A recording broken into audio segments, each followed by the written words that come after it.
সুদানে জাতিসংঘ শান্তিরক্ষা মিশনে সন্ত্রাসীদের ড্রোন হামলায় নিহত হয়েছিলেন বাংলাদেশ সেনাবাহিনীর 6 শান্তিরক্ষী এবং তাদের মরদেহ কিছুক্ষণ আগে 11টা 9 মিনিটে এই হযরত শাহজালাল আন্তর্জাতিক বিমানবন্দরে এসে পৌঁছেছে এবং এখানে মরদেহ আপনারা ইতিমধ্যে দেখছেন যে তাদের মরদেহগুলো গ্রহণ করা হচ্ছে সেনাবাহিনীর তরফ থেকে।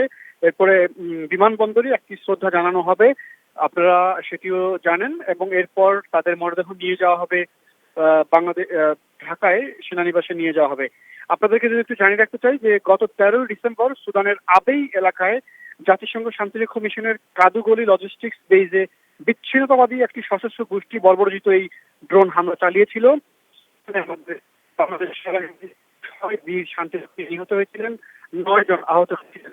শান্তিরক্ষীদের মধ্যে যারা নিহত হয়েছিলেন তারা হলেন নাটোরের কর্পোরাল মোহাম্মদ মাসুদ রানা, কুড়িগ্রামের সৈনিক মোহাম্মদ মমিনুল ইসলাম ও সৈনিক শান্ত মণ্ডল, রাজবাড়ীর সৈনিক শামীম রেজা। 32 ইঞ্চি জেভিকো টিভি এখন মাত্র 15,000 টাকায়, সাথে পাচ্ছেন 3 বছরের প্যানেল ওয়ারেন্টি। কিশোরগঞ্জের মেস ওয়েটার মোহাম্মদ জাহাঙ্গীর আলম এবং গাইবান্ধার লন্ড্রি কর্মচারী মোহাম্মদ সবুজ মিয়া।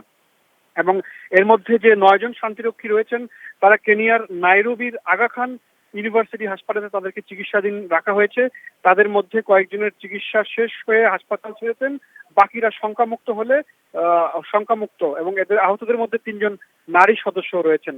আর আহত সেনা সদস্যদের সেখানে যারা রয়েছেন তারা হলেন lieutenant colonel Khandakar Khaliquzzaman, sergeant Mohammad Mustakim Hossain, corporal Afroza Parvin, lance corporal Mohibul Islam, সৈনিক মেজবাউল কবির, সৈনিক উম্মে হানি আক্তার, সৈনিক চুমকি আক্তার ও সৈনিক মনিজার আহসান।